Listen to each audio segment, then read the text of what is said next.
we proceed juu itakuwa fatal na hii session venye ni ndefu kidogo.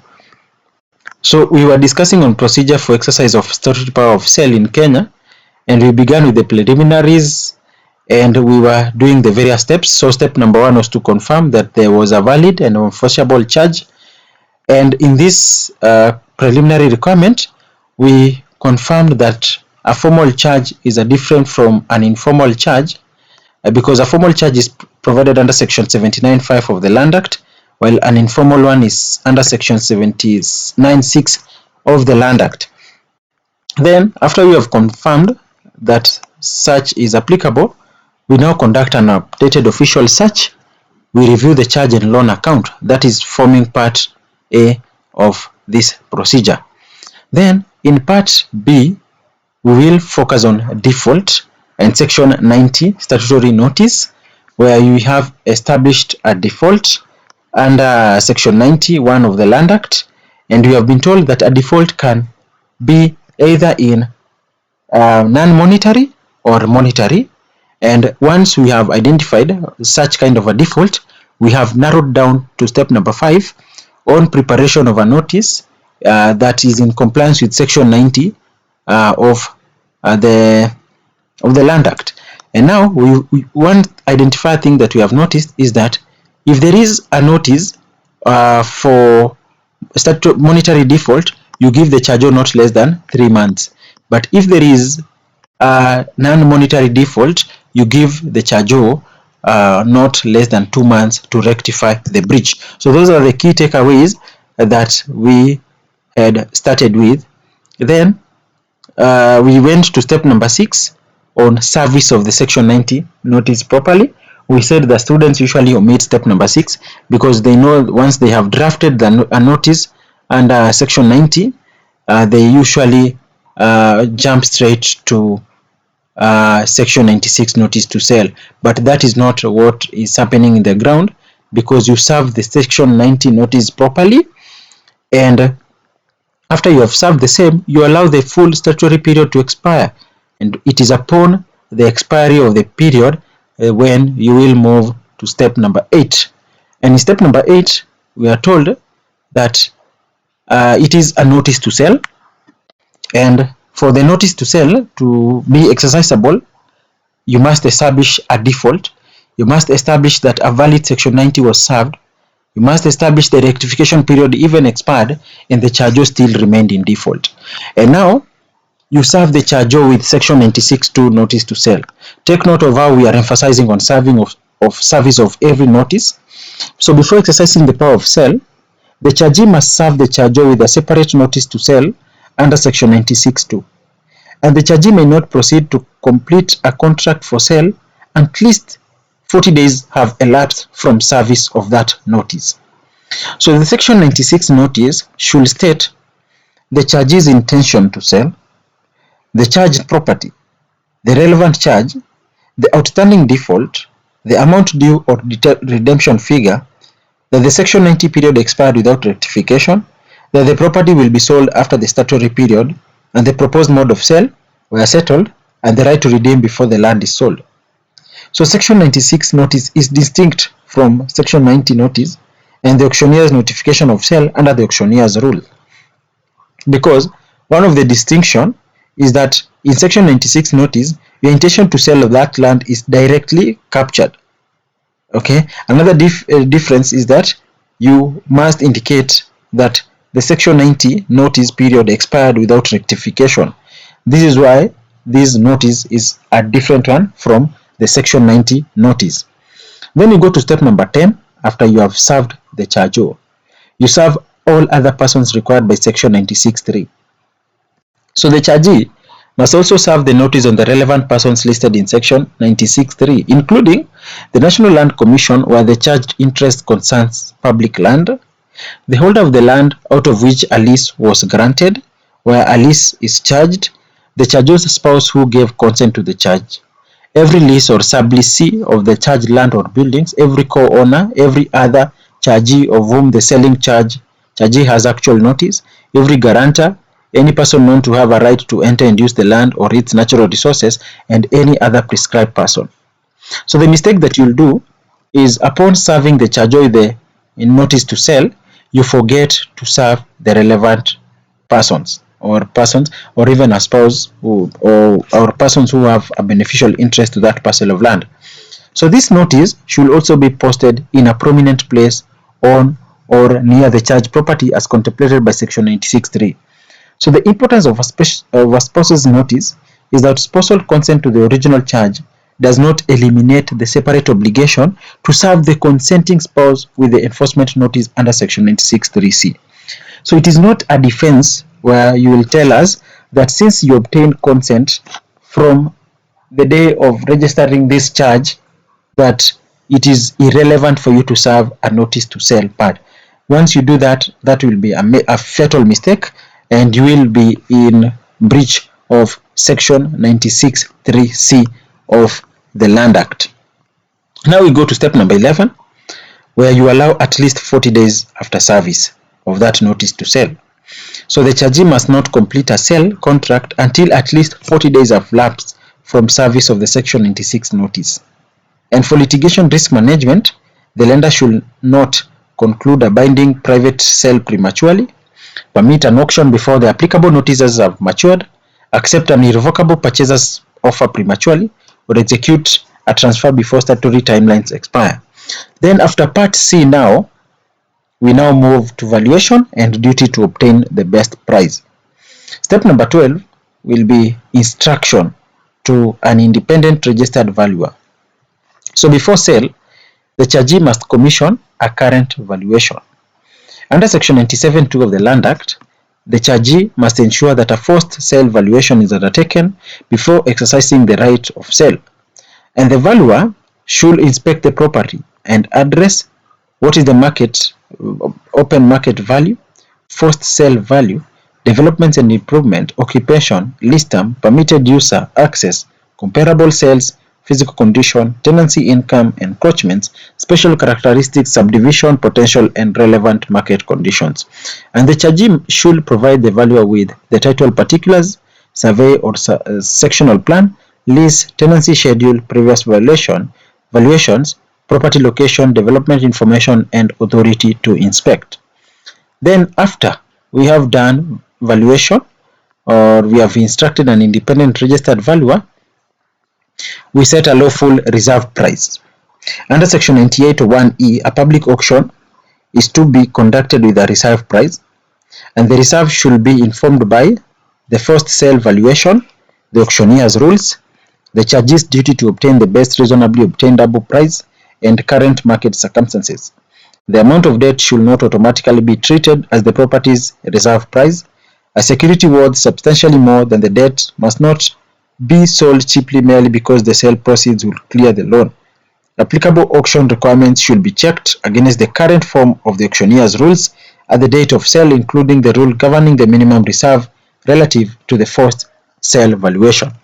Then after we have set a lawful reserve price, we now go to step number 14, where we observe the section 97 duty of care, because we are told that a chargee exercising the power of sale owes a duty of care to the chargeor, any guarantor, a subsequent chargee, and a person holding a lien.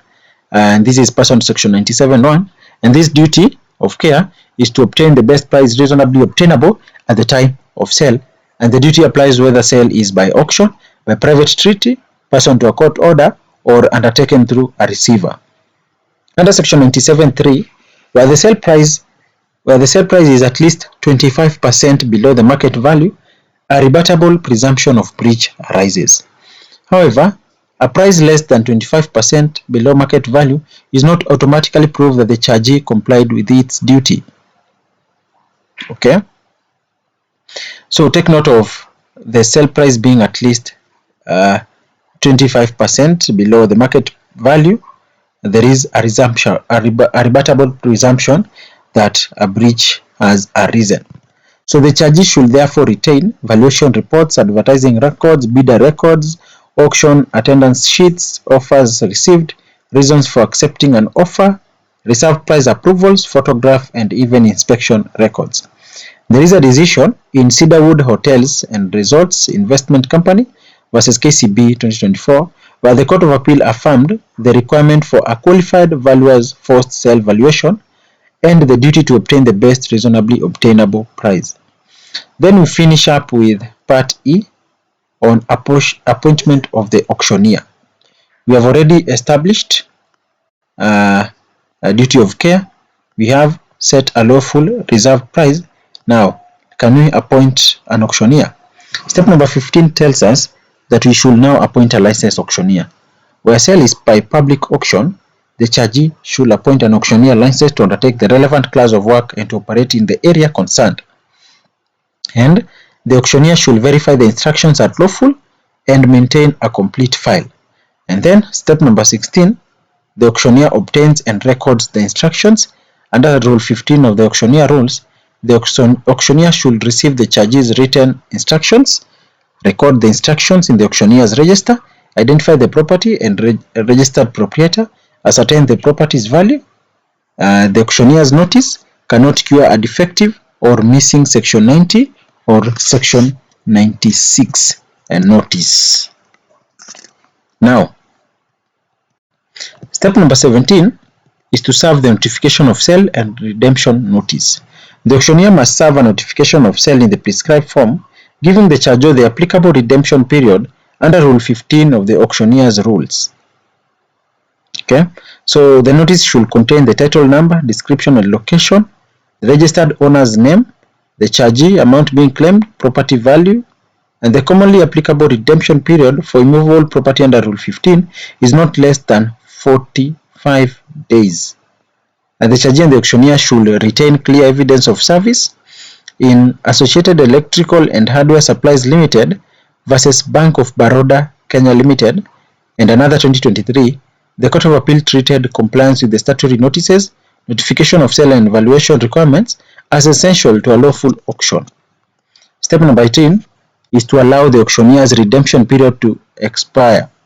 So the auctioneer may not advertise or conduct the auction in a manner that deprives the charger of the full redemption period, but the notice should not be backdated, shortened or treated as effective before lawful service. So the auction timetable should be prepared to show separately that the Section 90 notice period has lapsed, Section 96 notice period lapsed, an auctioneer's redemption period has been issued, newspaper advertisement period, and the actual auction date is noted. Then we do the advertisement and public auction, where we prepare the auction advertisement under Section 98(2) of the Land Act. The chargee must ensure that a public auction is advertised in a manner reasonably capable of bringing it to the attention of persons likely to bid. And then we publish the same within the prescribed period, where the auctioneer must comply with the current auctioneer's rules. And the ordinary cited minimum is that the auction should not be held until at least 14 days after the first newspaper advertisement, but the exact current rule and mode of publication should be verified when fixing the auction date. If the auction date is materially changed, a fresh advertisement may be required to ensure proper public notice and competitive bidding. So take note of the timeline. Another timeline has been granted. After the expiry of the 45 days, a notification on redemption notice from the auctioneer, you have another 15 days, because you are told until at least 14. Okay, you have at least 14 days now. Again, after the first newspaper advertisement has been made by the auctioneer calling for public auction, now you have another 14 days maybe to save yourself. Then step number 21 is to conduct the public auction transparently. On the auction date, the auctioneer should confirm with the various rules, should attend, should read, should identify the property, disclose the sale, register bidders where appropriate, receive competing bids, etc. Under Section 98(8) of the Land Act, the property is deemed sold when a bid is accepted at the auction. When is this property deemed sold? It is deemed sold when a bid is accepted at the auction.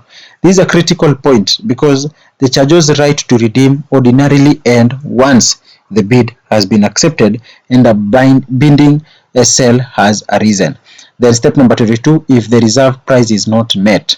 If bidding does not reach the reserve price, the auctioneer should not forcefully declare a sale. The property should be withdrawn. The auctioneer should prepare a no-sale report. The chargee should review the valuation and marketing. A fresh auction may be arranged. Fresh advertisement will generally be required, and depending on time lapse, change in circumstances, or fresh default, notice on valuation should be reviewed for continued validity. And the lender should not immediately sell privately at a lower amount without complying with Section 97 and 98 of the Land Act. Take note of how we are distinguishing between sale by public auction vis-a-vis sale by private treaty. Step number 23, decide whether private treaty is preferable. Under Section 98 1D, a chargee may sell by private treaty or private contract at market value. A private sale may be suitable where an auction has failed, there is a credible identified purchaser, the property is specialized, private marketing is likely to produce a better price, and the property is income generating, or timing and confidentiality may preserve value. So the Section 90 and Section 96 notices remain necessary. Private treaty is not a method of avoiding statutory notice. Then we go to step 24. If you are using sale by private treaty, you obtain a current valuation for private sale. Under Section 98(5), a chargee selling by private contract may rely on a valuation carried out by an appropriately registered valuer. At the time of sale, that valuation report must not be more than 6 months old, and the chargee should ensure that the agreed price is supported by market evidence, competing offers are considered, the purchaser is independent, conflict of interest is disclosed, and the purchaser has verified funds. So a private sale to a connected person at an unexplained discount prevents a significant risk under Section 97 of the Land Act. Still on sale by private treaty, we are told that in repetition, we now execute the private sale agreement, where the chargee exercising the statutory power of sale enters into the agreement as the seller, and the chargee does not ordinarily execute the sale agreement or transfer because the chargee exercises an independent statutory power. However, the precise prescribed instrument and registry requirements must first be followed. What are the chargee's right of redemption?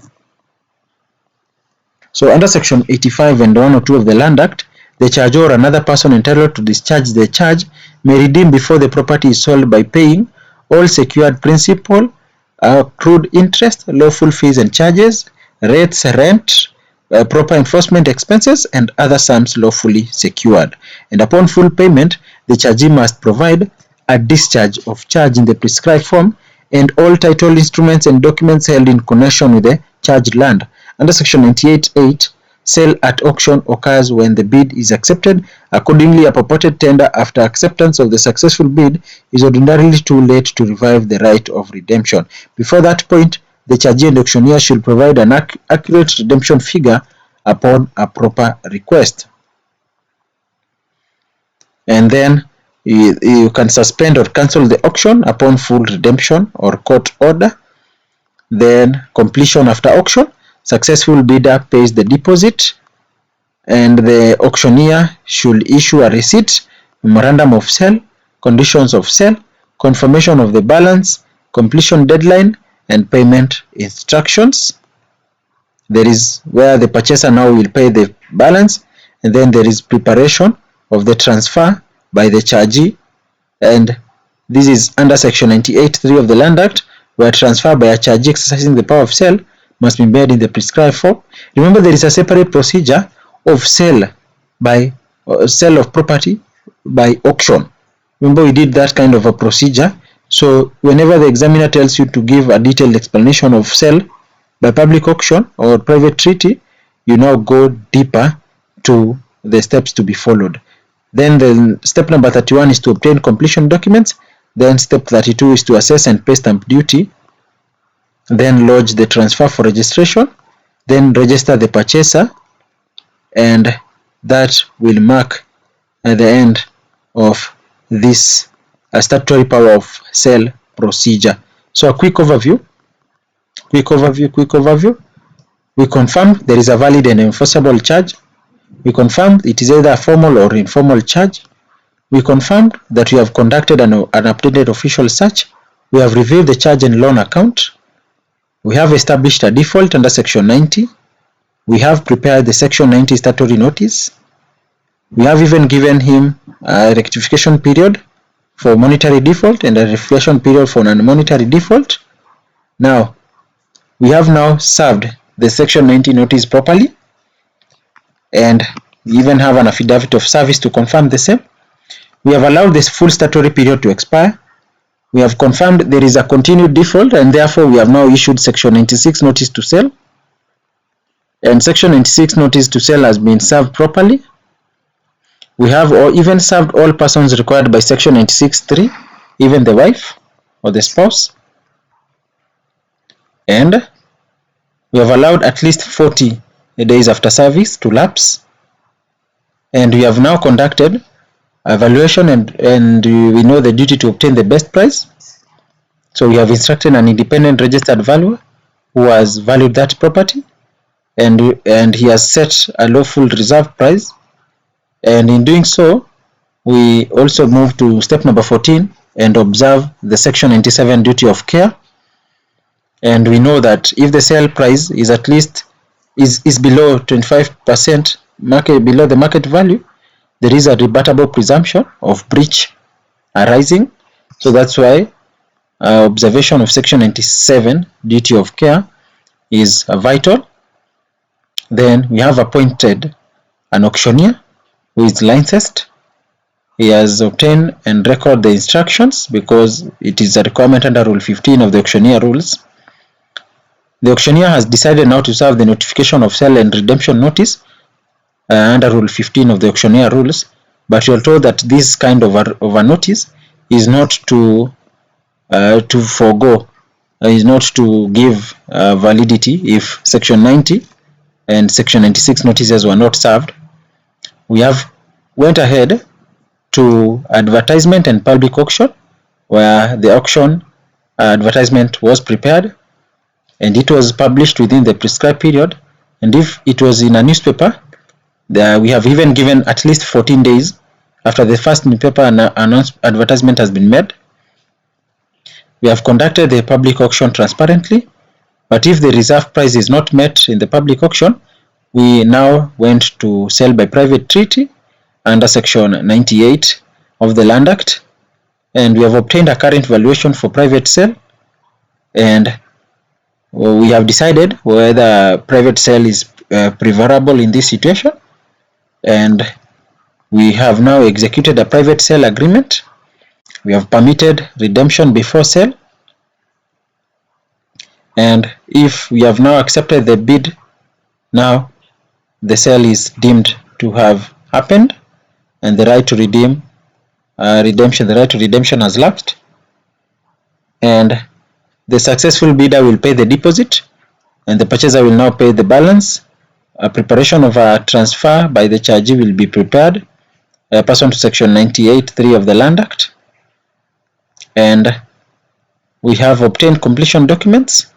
We have assessed and paid stamp duty. It is the duty of the purchaser to pay for the stamp duty. We have lodged the transfer for registration. We have registered the purchaser, and under Section 73(5) of the Land Registration Act, after 30 days from registration of a transfer by chargee, the registrar is to remove a caution registered after the charge where that caution purports to prohibit the dealing by the chargee. So after 30 days of a transfer by the chargee. So was the session helpful? Any comments, any observations will greatly be appreciated. Mr. Chedwick, Mr. Brian, Mr. Albert, any comments before I end up the session for preparation of the day? Okay, mine is just to say that it was a very detailed session, and we really exhausted the areas that need to be looked into keenly. So the statutory power of seal, and I've really captured something. So just to, at my free time, I'll also just go through the recording one more time, and then now get to capture what I had missed, but I do really appreciate. Thank you so much, Mr. Chadwick. Mr. Brian and Albert, any preliminaries? Then we call it a day. So this is how we'll be conducting our webinar sessions, where we will be discussing random and detailed parts of the law. Like tomorrow naona pia tutaongelea about financial payment systems, question and answer part, because that part can also give you nightmares. So members, let me end the recording. We meet in the evening for 2023 March papers. Thank you so much for your attendance.